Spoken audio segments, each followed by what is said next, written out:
আসসালামু আলাইকুম। Hello everyone, আমি হাসিনা আপনাদের সবাইকে স্বাগতম জানাই। আপনারা সবাই কেমন আছেন? আশা করি সবাই খুব ভালো আছেন আর আমিও অনেক ভালো আছি। তো আজকে আমি চিংড়ি মাছের রেসিপি বানাবো আর সেটাই আপনাদের সাথে শেয়ার করব। তো চিংড়ি মাছের রেসিপি বানানোর জন্য সর্বপ্রথমে আমি মাছগুলো সুন্দর করে কেটে ধুয়ে নিচ্ছি।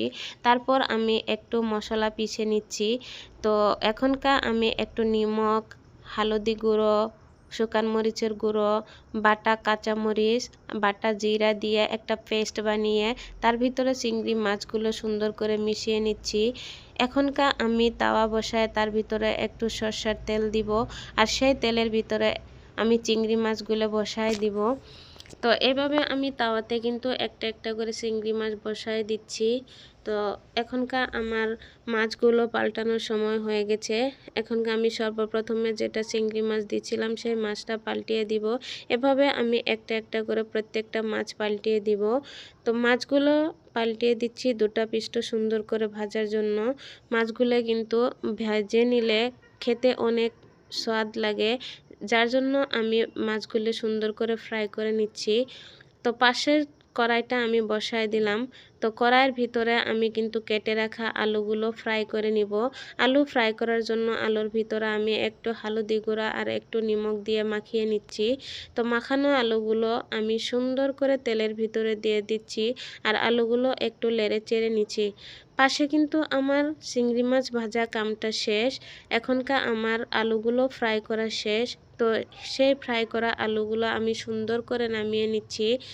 তো গরম তেলের ভিতরে আমি কয়েকটি জিরা গুঁটি দিয়ে দিচ্ছি। তার ভিতরে আমি পিষে রাখা মশলাগুলো কষানোর জন্য দিয়ে দিব। আপনাদের যতটুকু লাগে আপনারা আপনাদের স্বাদ অনুযায়ী ততটুকু মশলা দিবেন। চিংড়ি মাছগুলো কিন্তু পিঁচা মশলা দিয়ে বানালে অনেক টেস্টি হয়, যার জন্য আমি পাটাতে মশলাগুলো সুন্দর করে পিষে নিচ্ছি।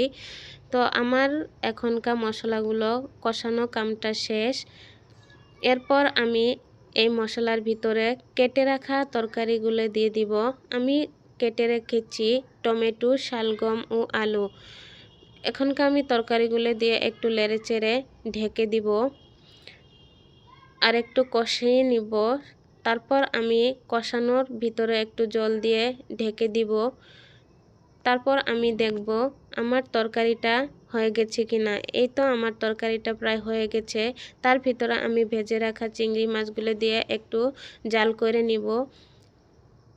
তারপর আমি দেখব আমার তরকারিটা হয়ে গেছে কিনা। এই তো আমার তরকারিটা সুন্দরভাবে হয়ে গেছে। আমার পরবর্তী ভিডিও আসা পর্যন্ত আপনারা আমাকে সাপোর্ট করতে থাকুন। আল্লাহ হাফিজ।